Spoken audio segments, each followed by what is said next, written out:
அத்தியாயம் 1. அதிகாலை வேளை. நேரம் 6:00 மணி. சூரியன் கிழக்கில் இருந்து மெதுவாக உதயம் ஆகிக் கொண்டிருந்தது. அந்த நேரத்திலேயே தெப்பக்குளத்தை சுற்றி ஒரு கூட்டம் தங்கள் தொப்பையை குறைப்பதற்கு ஜாகிங் செய்து கொண்டிருந்தது. அந்த கூட்டத்தில் ஒருவனாக கதிரும் ஓடிக்கொண்டிருந்தான். கதிர் நல்ல வசீகர முகம் கொண்டவன். கல்லூரி பயிலும் போதே அவனுக்கு நிறைய பெண் நண்பர்கள் இருந்தனர். ஜாகிங் சூட் அணிந்து கண்களுக்கு ஸ்பெக்ஸ் அணிந்ததிருந்தான். அது அவனின் அழகை மேலும் மெருகையேற்றியது.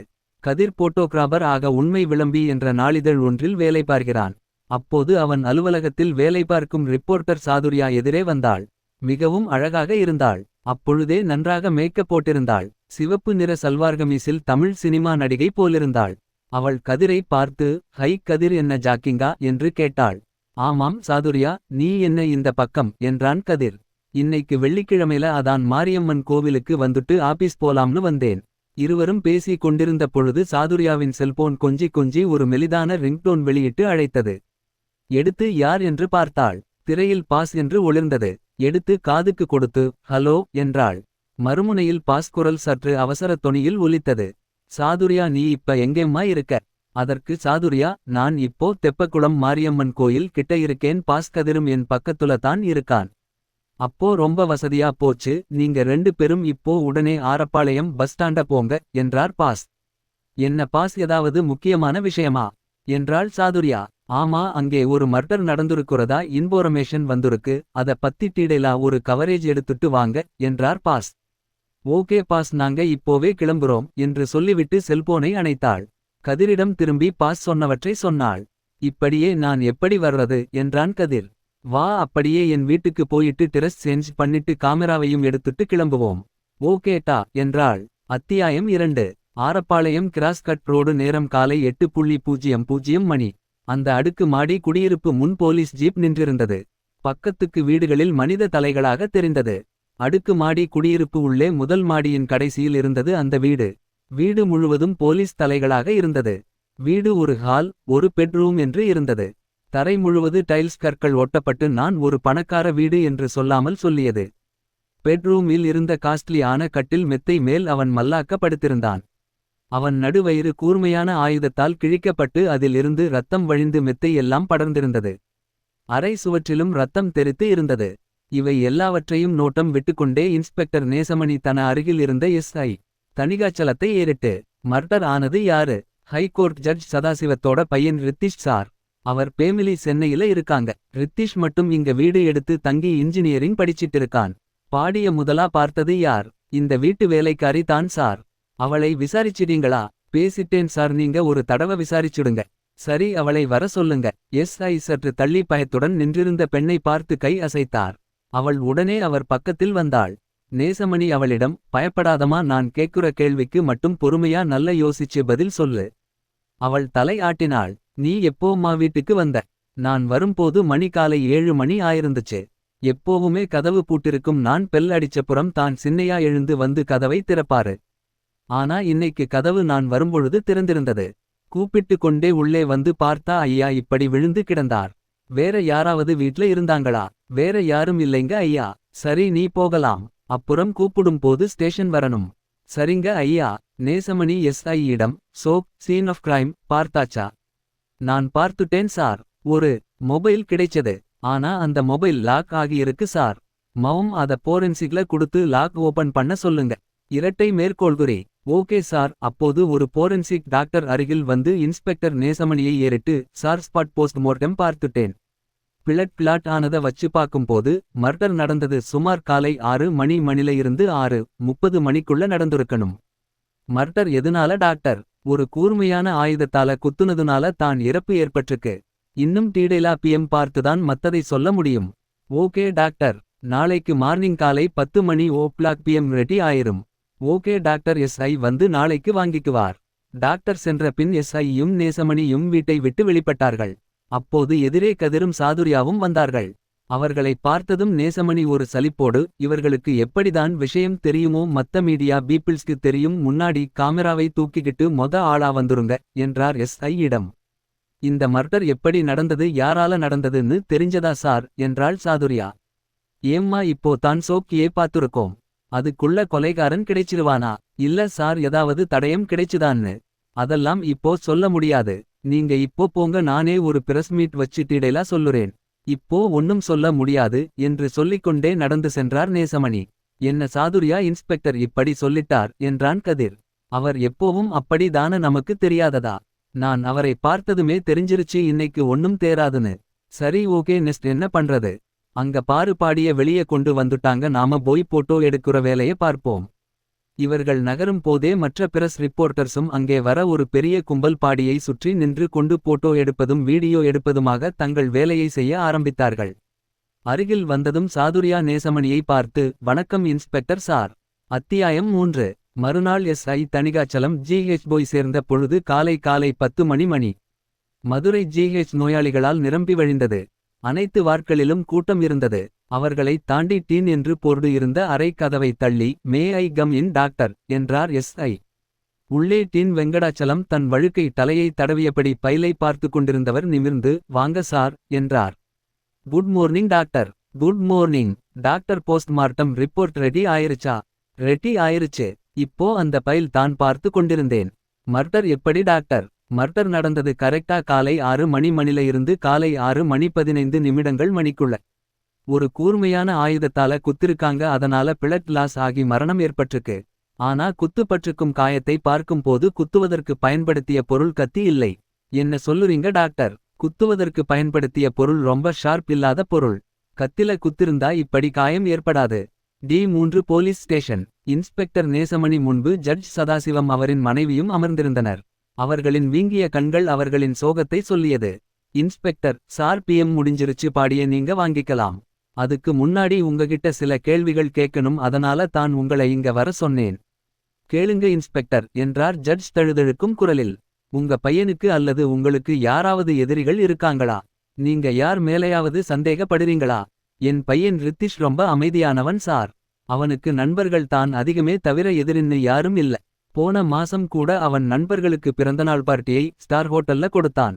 என்னை பொறுத்தவரை நான் நேர்மையாக தீர்ப்பு சொல்லுவேன், அது பிடிக்காம நிறைய பேர் எதிரிகளாக மாறிருக்காங்க. அவங்கள பத்தின டீடெயில்ஸ் அப்புறம் ரித்திஷின் நண்பர்கள் டீடெயில்ஸும் கொடுங்க, அவங்களையும் விசிரிச்சு பார்க்கலாம். கதவு பிரேக் பண்ணி கொலைகாரன் உள்ள நுழையலை, அதனால கொலைகாரன் ரிதிஷ்க்கு தெரிஞ்சவனா இருக்க நிறைய சான்ஸ் இருக்கு. எப்படியாவது கொலைகாரனை கண்டுபிடிச்சு அவனுக்கு தண்டனை வாங்கி கொடுங்க இன்ஸ்பெக்டர். அவர்கள் சென்றதும் ரிதிஷின் நண்பர்களை எஸ்ஐ அழைத்து வந்தார். நண்பர்கள் 4 பேரும் இன்ஸ்பெக்டர் நேசமணியை சுற்றி நின்றார்கள். அவர்களிடம் இன்ஸ்பெக்டர், சொல்லுங்க ரித்திஷ் எப்படிப்பட்ட ஆள்? அவன் பேரண்ட்ஸை விட ஃப்ரெண்ட்ஸ் ஆன உங்களுக்கு தான் நல்ல தெரியும். மாம் சொல்லுங்க என்றார். அவர்களில் ஒருவன், சார் ரித்திஷ் ரொம்ப நல்லவன் சார். அவன் படிக்கிறதுலையும் சரி ஸ்போர்ட்ஸ்லையும் சரி அவன் கில்லாடி சார். 2லையும் நல்ல ஸ்கோர் பண்ணுவான். அதே மாதிரி எல்லோருக்கும் அவன் ஹெல்ப் பண்ணுவான் சார்.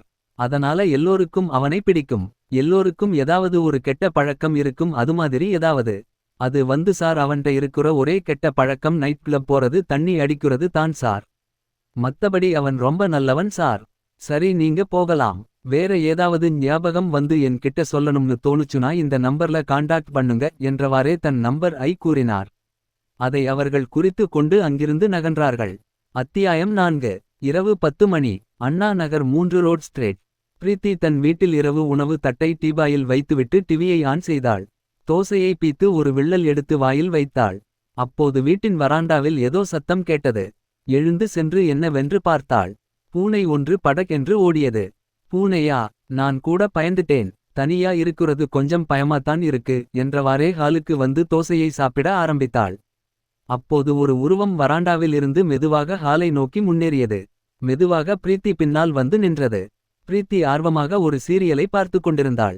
அந்த உருவம் தான் கொண்டு வந்திருந்த பையிலிருந்து பளபள என்று இருந்த ஓர் பொருளை கையில் எடுத்தது. அப்போது அதன் கால் தட்டி கீழே இருந்த டம்பளர் சாய்ந்து சத்தம் எழுப்பியது. இதனால் களைந்த பிரீத்தி திரும்பி பார்த்தாள். அந்த உருவத்தை பார்த்து, ஹை டீ, என்ன சொல்லாம எங்க வீட்டுக்கு திடீர் விசிட் கொடுத்துருக்க? ஒன்னும் இல்ல, சும்மா தான் இந்த பக்கம் வந்தேன், அப்படியே உன்னையும் பார்த்துட்டு போயிரலாம்னு வந்தேன் என்றவாறே பிரீத்தியை நெருங்கியது. பிரீத்தி சோபாவை காட்டி, வாட்டி வந்து உட்கார். அது என்ன கைல என்று கேட்டுக்கொண்டிருக்கும் போதே அந்த உருவம் அவள் மேல் பாய்ந்தது. என்ன பண்ணுற என்று கேட்ட பிரீத்தியின் வாயை பொத்தித்தான் கொண்டு வந்திருந்த ஆயுதத்தால் அவள் வயிற்றில் 2 முறை சொருகியது. பிரீத்தி கத்த முடியாமல் கண்கள் சொருக அப்படியே சரிந்தாள். பிரீத்தி வீடு. இன்ஸ்பெக்டர் நேசமணி பிரீத்தியின் பாடியை பார்த்து கொண்டிருந்தார். வயிற்றில் இருந்து ரத்தம் வழிந்து தரையில் படர்ந்திருந்தது. வேறு காயம் எதுவும் தட்டுப்படவில்லை. அருகில் இருந்த SI தணிகாச்சலத்திடம், சோப் பார்த்தீங்களா? எஸ் சார், பார்த்துட்டேன் சார். ஏதாவது தடயம் கிடைச்சுதா? இல்ல சார், எதுவும் கிடைக்கல. பேசிக்கொண்டிருக்கும் போதே நேசமணியின் பார்வையில் சோபாவுக்கு அடியில் ஏதோ மின்னுவது போல் தெரிந்தது. தன் கைக்கு கிளவுஸ் மாட்டிக்கொண்டு சோபாவுக்கு அருகில் சென்று அதன் அடியில் கைவிட்டு அந்த பொருளை எடுத்தார். அது ஒரு உடைந்த வளையல் துண்டு. அதை கையில் பிடித்தபடி SI-யை ஏறிட்டார். என்ன இது?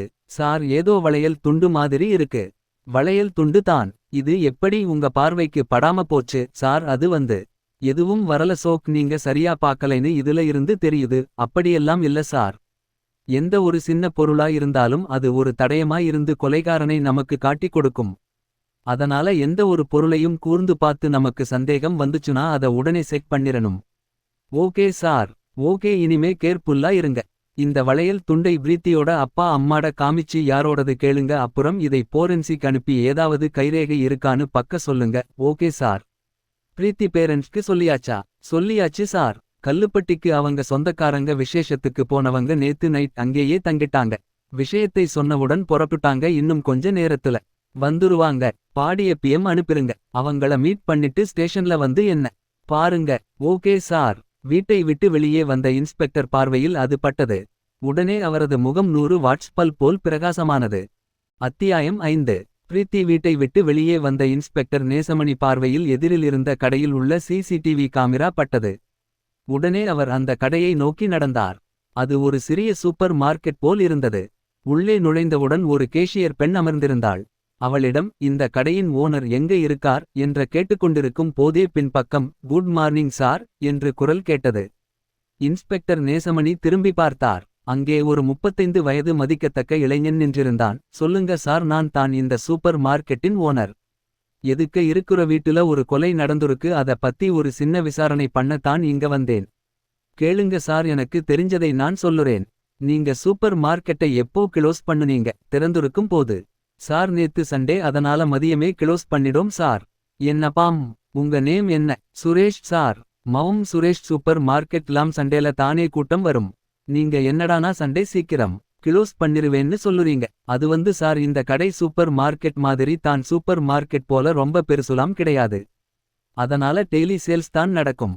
அதனால தான் ஒவ்வொரு சண்டேயும் மதியத்தோட க்ளோஸ் பண்ணிருவோம். ஓகே. அந்த பேமிலி பத்தி உங்களுக்கு தெரியுமா?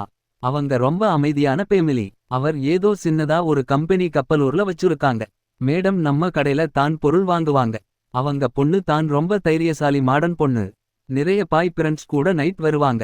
மவும் சரி. உங்க சூப்பர் மார்க்கெட் வாசல்ல இருக்கிற CCTV காமெரா அவங்க வீட்டை கவர் பண்ணுமா? எஸ் சார், கவர் பண்ணும். அந்த ரெக்கார்டிங்ஸ்லாம் பார்க்கலாமா? ஓ எஸ் சார், வாங்க பார்க்கலாம் என்றவாறே நடக்க ஆரம்பித்தான். உள்ள சற்று தள்ளி இருந்த ரூமுக்குள் நுழைந்தான். அங்கே ஒரு மேஜை, அதன் மேல் ஒரு கம்ப்யூட்டர் இருந்தது. உட்காருங்க சார். இந்த கம்ப்யூட்டர்ல தான் சார் ரெக்கார்டிங்ஸ்லாம் சேவ் ஆகும். அதுல நேத்து ஈவினிங்ல இருந்து ப்ளே பண்ணி காமிங்க. ஓகே சார் என்றவாறே அந்த கம்ப்யூட்டரை ஆன் செய்து அதில் இருந்த ஒரு போல்டரை ஓபன் செய்து ப்ளே செய்தான். அதில் பைக்கார் இருபுறமும் போவதும் வருவதும் தெரிந்தது. பிரீத்தியின் வீடு காம்பவுண்ட் கேட் பூட்டியே இருந்தது. சிறிது நேரம் கழித்து ஒரு பெண் மீது நடை போட்டு பிரீத்தியின் வீட்டை நோட்டம் விடுவது தெரிந்தது. சட்டென்று அந்த பெண் பிரீத்தியின் வீட்டு காம்பவுண்ட் ஏறி குதித்தாள். அதை பார்த்ததும் இன்ஸ்பெக்டர் நேசமணி, ப்ளீஸ் என்று கத்தினார். ப்ளீஸ் செய்த வீடியோவை ஆராய்ந்தார். அதில் அந்த பெண் black pant grey T shirt போட்டிருந்தாள்.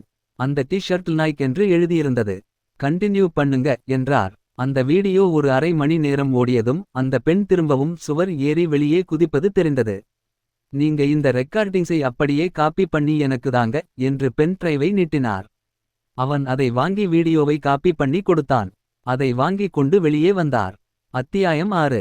D3 police station. Inspector Nesamani மற்றும் SI தணிகாச்சலம் இருவரும் எதிர் எதிரே உட்கார்ந்து கொண்டு பேசிக் கொண்டிருந்தார்கள். தணிகாச்சலம், இந்த 2 கேஸ பத்தி என்ன நினைக்கிறீங்க சார்? இந்த 2வது கொலையை பண்ணுனது ஒரு பொண்ணுன்னு அந்த CCTV ரெக்கார்டிங்ஸ் மூலமா நமக்கு தெரிஞ்சிருக்கு. ஆனா ரித்திசை யார் கொலை செஞ்சாங்கன்னு ஒரு சின்ன துப்பும் கிடைக்கல. நீங்க சொல்லுறதும் சரி தான் தணிகாச்சலம். நாம திருப்பியும் போய் அந்த கொலை நடந்த இடத்தை ஆராயணும் என்றார். சரி, பிரீத்தியின் போஸ்ட் மார்ட்டம் ரிப்போர்ட் வந்துருச்சா? வந்துருச்சு சார். ரிப்போர்ட்ல என்ன சொல்லிருக்காங்க சார்? மரணம் ஒரு கூர்மையான பொருளால் குத்துனதுனால ஏற்பட்டிருக்கு. வேற எந்த காயமும் உடம்புல இல்ல. சொல்லிக் கொண்டிருக்கும் போதே இன்ஸ்பெக்டரின் செல்போன் ரிங்டோன் வெளியிட்டது. எடுத்து ஹலோ என்றார். மறுமுனையில் ஹலோ சார், நான் ரித்திஷின் நண்பன் கமல் பேசுறேன் சார். சொல்லுங்க, என்ன விஷயம் சார்? ரிதிஷின் கெட்ட பழக்கங்களை பத்தி அப்போ நாங்க சொன்னோம். அதோட இன்னொரு கெட்ட பழக்கமும் இருக்கு சார். என்ன அது சார்? அதை நான் நேர்ல வந்து சொல்லுறன். சரி, இப்போவே போலீஸ் ஸ்டேஷன் வாங்க. கமல் வருவதற்கு அரை மணி நேரம் ஆனது. அவன் வந்தபோது இன்ஸ்பெக்டர் நேசமணி எஸ்ஐ தணிகாச்சலம் பேசிக்கொண்டிருந்தனர். கமலை பார்த்ததும் இன்ஸ்பெக்டர், வாங்க கமல், வந்து உட்காருங்க, தேங்க்ஸ் சார் என்றவாறே அமர்ந்தான். சொல்லுங்க கமல், உங்களுக்கு என்னவெல்லாம் தெரியுமோ எதையும் மறைக்காம சொல்லுங்க. Yes sir. ரித்திஷ் எல்லோர்கிட்டையும் ஃப்ரெண்ட்லியா பழகுவான். அவன்ட இருக்குற கெட்ட பழக்கம், அவன் லேடிஸ் விஷயத்துல கொஞ்சம் வீக். நிறைய பெண்கள்ட்ட பழகி அவங்களை ஏமாத்திருக்கான். பின் அவங்களுக்கு பணம் கொடுத்து சரி பண்ணிருவான். இதை நான் ஏன் அப்போ சொல்லலேன்னா, இந்த விஷயம் என்னை தவிர வேற யாருக்கும் தெரியாது. அவன் ஏமாத்துன பொண்ணுங்க யார் யார்னு தெரியுமா? அவங்க போட்டோஸ் இருக்கா?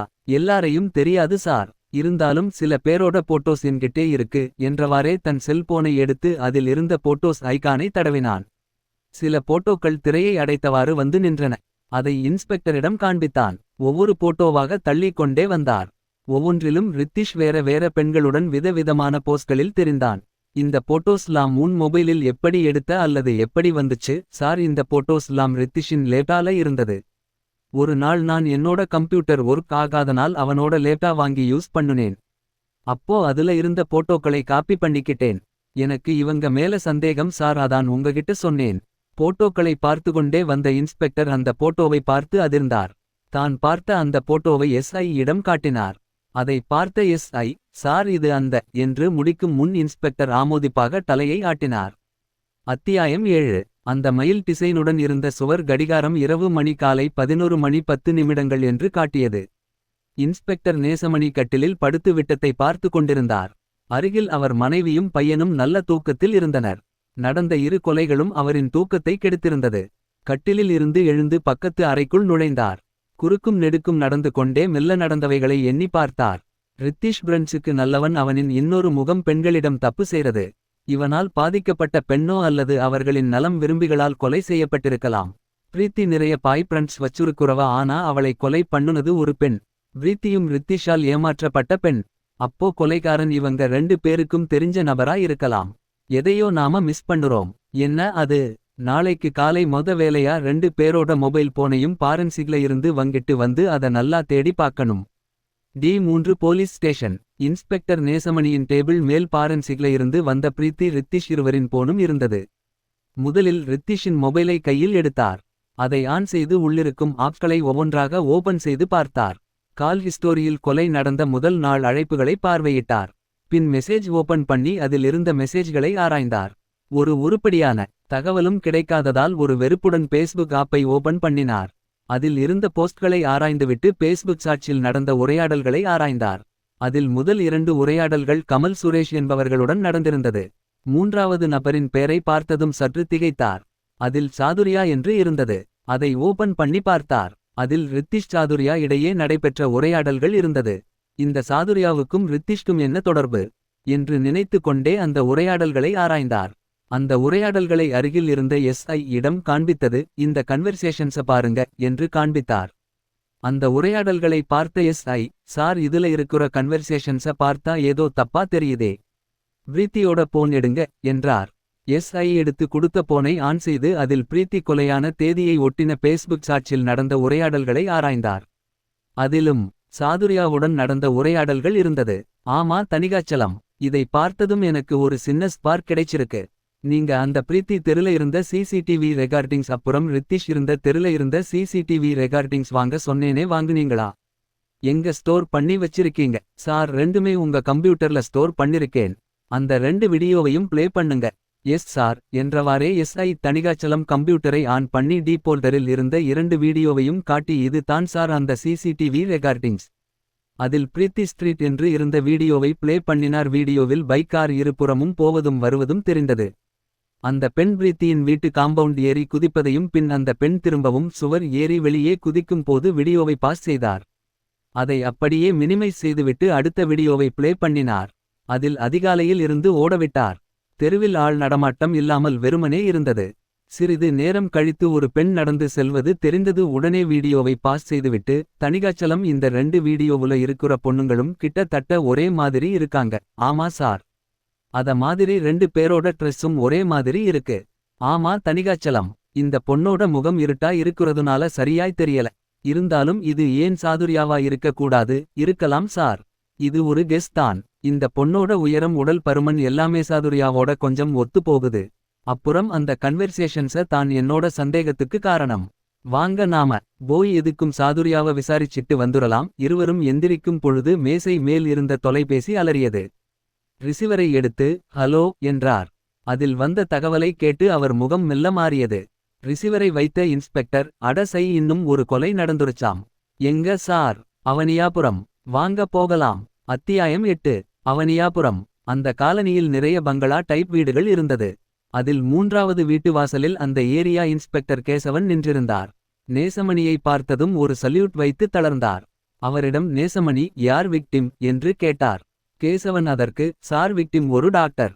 பேரு நீலகண்டன். நேத்து ராத்திரி தான் கொலை நடந்துருக்கு. வீட்ல யாரும் இல்லையா. இல்ல சார் எல்லோரும் டூர் போயிருக்காங்க. அதனால அவர் வீட்ல தனியா தான் இருந்திருக்கார். யார் தகவல் கொடுத்தது. டாக்டரோட பிரண்ட் குமார் தான். எங்க இருக்கார் அவரை வர சொல்லுங்க. எஸ் சார் என்று விட்டு அவர் நகர்ந்து சென்று விட நேசமணி வீட்டிற்குள் சென்று ஆராய்ந்தார். ஹாலில் இருந்த சோபாவிற்கு அருகில் விழுந்து கிடந்தார். டீபாயில் பாதி சாப்பிட்ட பிஸ்கட் துண்டுகள் கிடந்தது. காபி கப் தரையில் விழுந்து உடைந்து கிடந்தது. இன்னொன்று டீபாயில் பாதி குடித்த டீயுடன் இருந்தது. இதையெல்லாம் பார்க்கும்போது வந்தது டாக்டருக்கு தெரிஞ்ச நபரா இருக்கணும் அல்லது டீ குடுக்குற அளவுக்கு முக்கியமான நபரா இருக்கணும் என்றார் நேசமணி. அதற்கு ஆமோதிப்பாய் தலை அசைத்து ஆமா சார் என்றார் எஸ்ஐ தணிகாச்சலம்.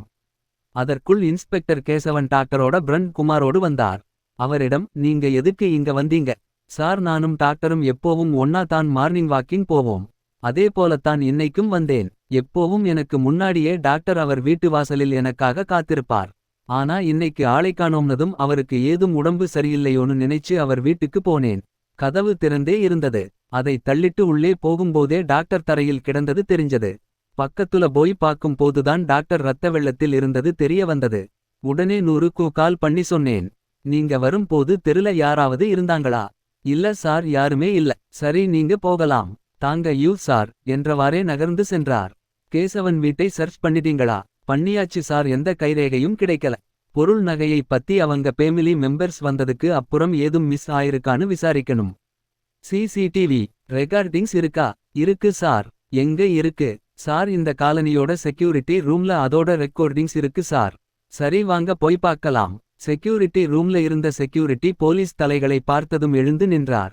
அவரிடம் இன்ஸ்பெக்டர் நேசமணி நேத்து டூட்டி பார்த்தது யாரு. நான் தான் சார். நான் மார்னிங் டூட்டி சார். நைட்க்கு இன்னொருத்தர் வருவார் சார். நேத்து டாக்டர் எப்போ வீட்டுக்கு வந்தார்.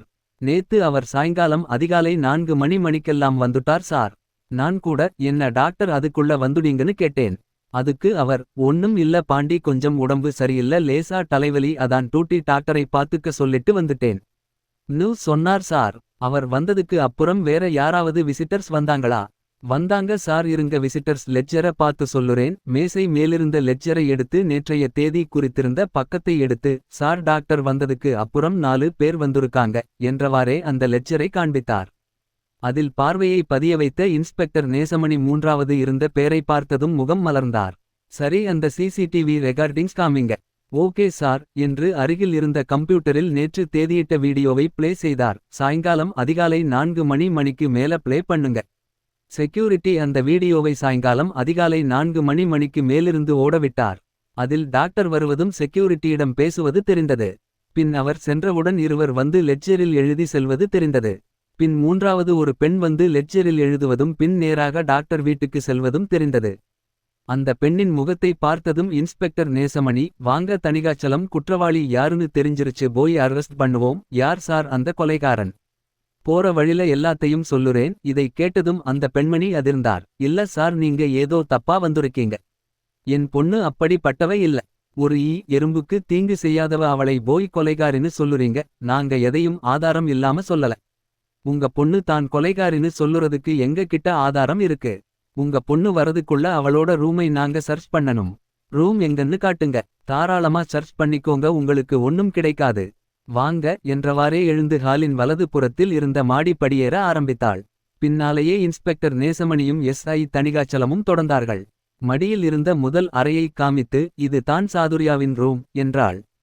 உள்ளே நுழைந்த இன்ஸ்பெக்டர் நேசமணி தன் பார்வையை கூர்மை ஆக்கிக்கொண்டு ஒவ்வொரு பொருளாக ஆராய்ந்தார். வார்டரோப் கதவை திறந்தார். உள்ளே நிறைய உடைகள் தொங்கிக் கொண்டிருந்தது. அதில் இருந்த ஒரு டி-ஷர்ட்டை வெளியே எடுத்தார். அது பார்ப்பதற்கு அச்சு அசல் அந்த சிசிடிவி ரெக்கார்டிங்ஸில் பார்த்த டி-ஷர்ட் போலவே இருந்தது. அப்போது எஸ்ஐ தணிகாச்சலம் கையில் ஒரு கத்தியுடன் வந்தார். சார், இது சாதுர்யாவின் மேசை டிராயர்ல இருந்தது என்று இன்ஸ்பெக்டர் நேசமணியிடம் கொடுத்தார். அதை அப்படியே அந்த பெண்ணிடம் காமித்து, இதுக்கு என்ன சொல்லுறீங்க சார்? கத்தி வச்சிருந்ததால் கொலை செஞ்சுருக்கான்னு அர்த்தம் இல்ல. இதை அவளோட சேஃப்டிக்காக அவளோட ஹாண்டபாக்ல எப்போவும் வச்சிருப்பா. இன்னைக்கு தான் ஏதோ மறந்துட்டா போலிருக்கு என்று சொன்னாள். அதற்கு இன்ஸ்பெக்டர் நேசமணி பதில் பேச முயல்கையில் காலிங் பெல் சத்தம் கேட்டது. சாதுர்யா தான் வந்துட்டான்னு நினைக்கிறேன். நீங்க அவள் கிட்டையே விசாரிச்சுக்கோங்க என்றவாறு படியில் இறங்க ஆரம்பித்தாள். அவளை இருவரும் பின் தொடர்ந்தார்கள். கதவை திறந்து பார்த்தாள். வெளியே ஒரு கான்ஸ்டபிள் நின்று கொண்டிருந்தார். அவர், மேடம், ஒரு முக்கியமான விஷயம் பேசணும் என்று கூறிக்கொண்டே உள்ளே வந்தார். உள்ளே இருந்த இன்ஸ்பெக்டர் நேசமணியும் எஸ்ஐ தணிகாச்சலமும் பார்வைக்கு கிடைத்தவுடன் ஒரு சல்யூட் வைத்தார். பின், சார், நான் இந்த area B2 police station constable. Control ரூம்ல இருந்து வந்த தகவலை இவங்க கிட்ட சொல்ல வந்தேன் சார். என்ன தகவல் என்றார் இன்ஸ்பெக்டர் நேசமணி. சார், அது வந்து இவங்க பொண்ணு சாதுர்யா போன 2 வீலர் தல்லாகுளம் ரோட்ல ஆக்சிடென்ட் ஆயிருச்சாம். GHல ட்ரீட்மெண்ட் கொடுத்துட்டு இருக்காங்க. இதை கேட்டதும் அந்த பெண்மணி ஐயோ என்றவாறு சரிய ஆரம்பித்தார். அத்தியாயம் 10. D3 police station. இன்ஸ்பெக்டர் நேசமணியும் எஸ்ஐ தணிகாச்சலமும் ஆக்சிடென்ட் நடந்த சிசிடிவி ரெக்கார்டிங்ஸை பார்த்து கொண்டிருந்தனர். தணிகாச்சலம், நல்ல பாருங்க, இந்த ஆக்சிடென்ட் ஒரு திட்டமிட்ட கொலை என்றார் இன்ஸ்பெக்டர் நேசமணி. எப்படி சொல்லுறீங்க சார்? இந்த ரெக்கார்டிங்ஸ் பாருங்க, சாதுர்யா கரெக்டா தான் டிரைவ் பண்ணுறா. பின்னாடி வந்த டாடா சுமோ ஒரு ரீசனும் இல்லாம லெஃப்ட் திரும்பி சாதுர்யா மேல மோதிட்டு நிக்காம போயிருச்சு. ரோடும் நல்ல அகலமா தானே இருக்கு. எதுக்கையும் எந்த வண்டியும் வரல. சோ அவன் லெஃப்ட் ஒதுங்குறதுக்கு அவசியமே இல்ல. இருந்தாலும் அவன் லெஃப்ட் ஒதுங்கிருக்கான். அது கண்டிப்பா சாதுர்யாவ மோதுறதற்கு தான். யாரோ பிளான் பண்ணி சாதுர்யாவ கொல்ல நினைச்சிருக்காங்க. மேபி அது சாதுர்யாவோட கூட்டாளியாவும் இருக்கலாம். நாம சாதுர்யாவ ஸ்மெல் பண்ணிட்டோம்ன்றது தெரிஞ்சு அவளை காலி செய்ய பாத்துருக்காங்க. அது யாருன்னு நாம கண்டுபிடிக்கணும். நீங்க இப்போ என்ன பண்ணுறீங்கன்னா, ரெக்கார்டிங்ஸ்ல தெரியிற கார் நம்பரை நோட் பண்ணிட்டு RTO ஆபீஸ்ல இது யாரோட கார்னு விசாரிங்க. Okay sir. அப்புறம் கொலை நடந்த ஸ்பாட்ல எடுத்த போட்டோஸ்லாம் வந்துருச்சா? வந்துருச்சு சார். அதை எடுத்துட்டு வாங்க. அதுல இன்னும் ஏதாவது க்ளூ கிடைக்குதான்னு பாக்கணும். அதுல இந்த கூட்டாளியோட தொடர்பு இருக்கான்னு பாக்கணும். இதோ எடுத்துட்டு வரேன் சார் என்றவாறு அருகில் இருந்த பீரோவை திறந்து 3 கவர்களை எடுத்தார். அதை அப்படியே இன்ஸ்பெக்டர் நேசமணியிடம் கொடுத்தார். ஒவ்வொரு போட்டோவாக பார்க்க ஆரம்பித்தார். முதலில் ரித்திஷ் வீட்டில் எடுத்த போட்டோக்களை பார்த்தார். பின் பிரீத்தி வீட்டில் எடுத்த போட்டோக்களை பார்த்தார். அதில் பிரீத்தியை பல கோணங்களில் எடுத்த போட்டோக்களை பார்த்து கொண்டிருந்த போது அவர் பார்வையில் அது பட்டது. என்ன அது வெள்ளையா நகை இடுக்கில்? உடனே டாக்டர் நீலகண்டன் வீட்டில் எடுத்த போட்டோக்களை எடுத்து அதில் டாக்டரை எடுத்த போட்டோக்களை ஆராய்ந்தார். அதில் தெளிவாக தெரியவில்லை. உடனே அருகில் இருந்த டெலிபோனை எடுத்து GHDனை தொடர்பு கொண்டார். வணக்கம் டாக்டர், ஒரு கிளாரிஃபிகேஷன். பிரீத்தி, டாக்டர் நீலகண்டன் இவர்களோட பாடி எங்க இருக்கு? அவங்க ரிலேட்டிவ்ஸ்ட ஒப்படைச்சிட்டீங்களா? இன்னும் இல்ல இன்ஸ்பெக்டர். நாளைக்கு தான் ஒப்படைக்கிறதா இருக்கோம். ஓ தான் காட். டாக்டர் பாடிய இப்ப நான் பார்க்கலாமா? பார்க்கலாம் இன்ஸ்பெக்டர். அது இங்க GH மார்ச்சுவரில தான் இருக்கு. ஓகே டாக்டர், இப்போவே வரேன். ஏன் இன்ஸ்பெக்டர், ஏதாவது முக்கியமான விஷயமா? ஆமா டாக்டர், நான் நேர்ல வந்து சொல்லுறன். Okay inspector. அத்தியாயம் 11. GH டீன் எதிரில் இன்ஸ்பெக்டர் நேசமணி அமர்ந்திருந்தார். சொல்லுங்க இன்ஸ்பெக்டர் என்றார் டீன். சார், அந்த 2 பேரோட பாடியையும் நான் பார்க்கணும். அதுல ஒரு சின்ன தடயம் இருக்கு. என்ன தடயம் இன்ஸ்பெக்டர்? தன்னிடம் இருந்த கொலை நடந்த இடத்தில எடுத்த போட்டோக்களை காட்டி, இந்த பிரீத்தியோட போட்டோவை பாருங்க. இதில் அவ கை விரல் நகத்துல ஏதோ வெள்ளையா இருக்கு பாருங்க. அட ஆமா, ஏதோ வெள்ளையா தெரியுது. என்னவா இருக்கும்? என்னோட கெஸ் என்னன்னா, கொலை பண்ணும் போது இருவருக்கும் நடந்த சண்டையில் இவள் அவனை பிரண்டியிருக்கலாம். அப்போது அந்த கொலைகாரனோட டிரஸ் அல்லது அவன் சம்பந்தப்பட்ட ஏதோ ஒரு பொருள் இவள் நகை இடுக்கில் மாட்டி இருக்கலாம். அந்த பொருள் என்னன்னு பார்க்கணும் டாக்டர். இதை எப்படி உங்க போரென்சிக் ஆபீசர்ஸ் பார்க்காம விட்டாங்க? எனக்கும் அந்த டவுட் தான் டாக்டர். மேபி அவசரமா பார்த்ததுல கவனிக்காம விட்டுட்டாங்க. சரி வாங்க, அது என்னன்னு பார்க்கலாம். GH mortuary. அங்கே இருந்த அட்டெண்டரை கூப்பிட்டு அந்த 6 நம்பர் ட்ரேயை ஓபன் பண்ணுப்பா என்றார். அட்டெண்டன்ட் அதை ஓபன் பண்ணினான். அதில் பிரீத்தி உறைந்த நிலையில் காணப்பட்டாள். அவள் கையை நகர்த்தி பார்த்தார் நேசமணி. ஆனால் உறைந்திருந்ததால் அது அசைய மறுத்தது. கஷ்டப்பட்டு விரல்களை மட்டும் சிறிது தூக்கி பார்த்தார். இன்னமும் விரல் இடுக்குகளில் அது இருந்தது. அந்த அட்டெண்டரிடம் ஒரு ஊசி போன்ற ஒரு பொருளை வாங்கி அதனால் அந்த நகை இடுக்கில் மாட்டியிருந்ததை வெளியே எடுத்தார். அதை அப்படியே ஒரு பிளாஸ்டிக் கவரில் பத்திரப்படுத்தனர். ஓகே டாக்டர், இதை நான் கொண்டு போய் போரென்சிக்கில் கொடுத்து என்னன்னு கண்டுபிடிக்க சொல்லணும். உங்க உதவிக்கு ரொம்ப நன்றி டாக்டர். இருக்கட்டும் இன்ஸ்பெக்டர், போலீஸ்க்கு எங்களால முடிஞ்சா உதவிகள் செய்யுறது எங்க கடமை. போரென்சிக் அலுவலகம். பிளாஸ்டிக் அனலிஸ்ட் ஜார்ஜிடம் தான் கொண்டு வந்திருந்த கவரை கொடுத்து, ஜார்ஜ், இது கொலையான பிரீத்தி நகை இடுக்கில் இருந்தது. இது கொலைகாரனோடதா கூட இருக்கலாம். இது என்னன்னு எனக்கு அனாலிசிஸ் பண்ணி சொல்லுங்க. ஓகே சார், ஒரு மணி நேரத்தில் ரிப்போர்ட் கொடுத்துடுறேன் சார் என்றார் ஜார்ஜ். அத்தியாயம் 12. குமுதன் தன் அறையில் கட்டிலில் அமர்ந்திருந்தான். அவன் எதிரில் நாளிதழ்கள் இருந்தன. அவன் முகம் முழுவதும் ஒருவித சந்தோஷத்தில் இருந்தது. அவன் நாளிதழ்களில் இருந்து ஒன்றை எடுத்து அதில் குறிப்பிட்ட பக்கத்தை எடுத்து கட்டிலில் வைத்தான். பின் அதேபோல் மேலும் 3 நாளிதழ்களில் ஒரு குறிப்பிட்ட பக்கத்தை எடுத்து கட்டிலில் வைத்தான். அந்த நாளிதழ்களை பார்த்து சத்தமாக சிரித்தான். அவன் சிரிப்பு சத்தம் அறை முழுவதும் எதிரொலித்தது. பின், இப்ப தான் எனக்கு ரொம்ப சந்தோஷமா இருக்கு. என் செல்லம் அனுபவித்த வலியை உங்களையும் அனுபவிக்க வச்சுட்டேன். இந்த நாள்காக தான் இத்தனை நாளா காத்திருந்தேன்.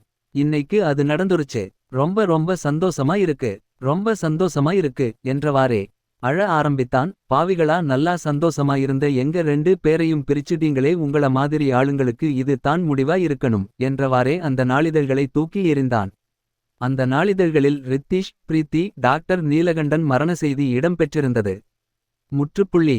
ஓகே ஜார்ஜ், உங்க தகவலுக்கு நன்றி என்று விட்டு வெளியில் வந்தார். தன் பைக் மேல் சாய்ந்து கொண்டு பலத்த சிந்தனையில் ஆழ்ந்தார். பின் தன் செல்போனை எடுத்து SI தணிகாச்சலத்துக்கு கால் பண்ணினார். அவர் போனை எடுத்ததும், தணிகாச்சலம், இப்போ எங்கே இருக்கீங்க? அத்தியாயம் 13. பாரன்சிக் அலுவலகம். ஒரு மணி நேரம் கழித்து ஜார்ஜின் அறைக்கு சென்றார் இன்ஸ்பெக்டர் நேசமணி. வாங்க இன்ஸ்பெக்டர், அனாலிசிஸ் பண்ணிட்டீங்களா? பண்ணிட்டேன் சார்.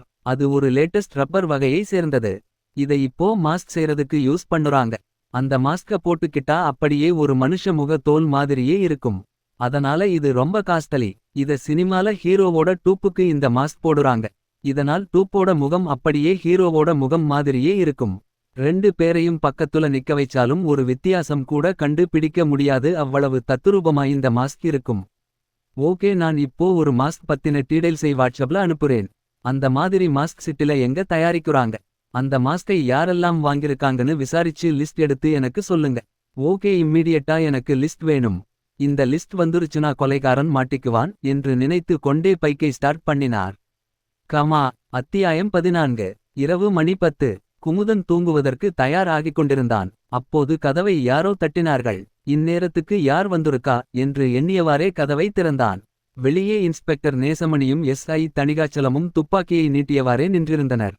அவர்களை பார்த்ததும் குமுதன் உள்ளுக்குள் அதிர்ந்தாலும் வெளியே காட்டிக்கொள்ளாமல், என்ன சார், என்ன வேணும்? துப்பாக்கியெல்லாம் நீட்டுறீங்க என்றான். சும்மா நடிக்காதடா, உன்னோட சாயம் வெளுத்துருச்சு. நீ தான் கொலைகாரன்கிறது எங்களுக்கு தெரியும். என்ன சார் சொல்லுறீங்க? கொலையா? எந்த கொலை? எனக்கு ஒண்ணுமே புரியல. இதுக்கு மேலையும் உன்னால நடிக்க முடியாது. சரி, நீ கொலை செய்யலனே வச்சுப்போம். சார், எதுக்கு சாதுரியா மாதிரி மாஸ்க் செய்ய ஆர்டர் கொடுத்தீங்க? அதை கேட்டதும் குமுதன் சர்வமும் நடுங்கி அதிர்ந்து போனான். அது வந்து சார் என்று இழுத்தான். சொல்லு சார், நீங்க கண்டுபிடிச்சிட்டீங்க அந்த 3 கொலைகள். அப்புறம் அந்த ஆக்சிடென்ட் செஞ்சதும் நான் தான். எதுக்காக இந்த கொலைகள்? அதுவும் சாதுரியா வேஷத்துல. 3 மாசத்துக்கு முன்னாடி நடந்தது இது. அப்போ என் மனைவி சுகன்யா கர்ப்பமாக இருந்தாள். நானும் என் மனைவியும் நைட் தூக்கம் வராததால் எங்க வீடு இருந்த தெரு ஓரத்தில் வாக்கிங் போய்க்கொண்டிருந்தோம். திடீரென்று எங்கிருந்தோ வந்த 2 வீலர் ஒன்று என் மனைவியின் மேல் மோதியது. இதனால் அவள் படுகாயம் அடைந்தாள். 2 வீலரில் ஒரு ஆணும் பெண்ணும் இருந்தனர். இருவரும் குடித்திருந்தனர். படுகாயம் அடைந்த என் மனைவியை காப்பாத்துமாறு அந்த இருவரிடமும் கெஞ்சினேன். அவர்கள் அதை காதிலேயே போட்டுக்கொள்ளாமல் 2 வீலரை எடுத்து கொண்டு கிளம்பிடாங்க. அதுக்கப்புறம் நானே என் மனைவியை தூக்கி கொண்டு அதே தெருவில் இருந்த ஒரு ஹாஸ்பிடலுக்கு தூக்கிட்டு போனேன். அந்த ஹாஸ்பிடல் டாக்டர் என் மனைவியின் காயங்களை பார்த்தும் பீஸ் கட்டுனாத்தான் முதலுதவி பண்ணுவேன்னு சொல்லிட்டேன்.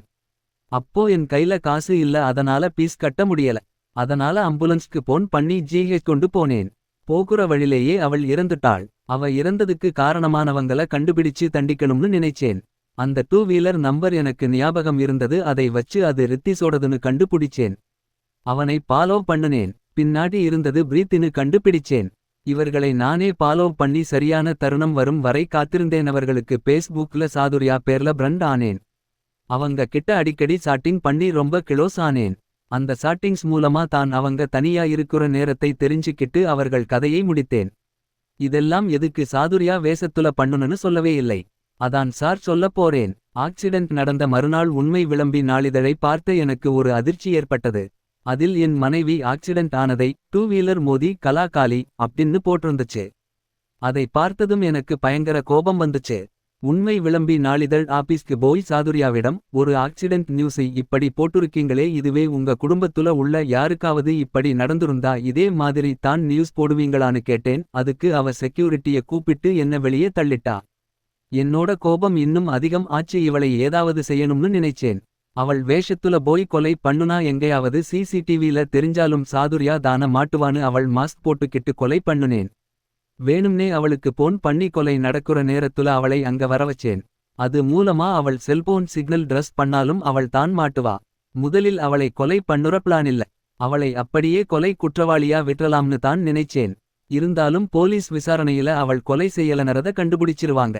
அதனால விசாரிக்க அவள் இல்லாம பண்ணிடலாமேன்னு தான் அவளை ஆக்சிடென்ட் மூலமா கொலை செய்ய பார்த்தேன். அவளை பழி வாங்குன மாதிரியும் ஆச்சு, நான் தப்பிச்ச மாதிரியும் ஆச்சு. ஆனா கடைசியில எதவச்சு என்னோட அடையாளத்தை மறைக்க பார்த்தேனோ அதுவே என்னை காட்டி கொடுத்துருச்சு என்று அழுக ஆரம்பித்தான். விதி வலியது குமுதன். கொலைகாரன் எப்போவுமே எவ்வளவு ஜாக்கிரதையா இருந்தாலும் அவனுக்கு தெரியாம ஒரு தடயத்தை விட்டுருவான். அது மாதிரி தான் நீயும் கைரேகை எதுவும் கிடைக்காமல் பண்ணுன. சாதுர்யா வேஷத்துல கொலை பண்ணுன. ஆனா நீ போட்டிருந்த மாஸ்கின் ஒரு சின்ன துணுக்கு பிரீத்தியோட விரல் நகை இடுக்குல மாட்டிக்கிச்சு. அதுதான் உன்னை வெளிச்சம் போட்டு காமிச்சிச்சு. என்ன தான் அவங்க தப்பு பண்ணிருந்தாலும் அவங்கள தண்டிக்க போலீஸ் இருக்கு, கோர்ட் இருக்கு. நீ சட்டத்தை உன் கையில எடுத்ததுனால உன்னோட வாழ்க்கையே போயிருச்சு. இதுக்கான தண்டனை கண்டிப்பா மரண தண்டனையா தான் இருக்கும். ரொம்ப சந்தோஷம் சார். அதுக்கு அப்புறமாவது நானும் என் மனைவி சுகன்யாவும் சொர்க்கத்துல சேர்ந்து வாழுவோம் என்றான். அதை கேட்டு அவன் மனைவி மேல் இருந்த பிரியத்தை வியந்து கொண்டே அவனின் கைகளில் விலங்கை மாட்டினார் இன்ஸ்பெக்டர் நேசமணி. கதை நிறைவு.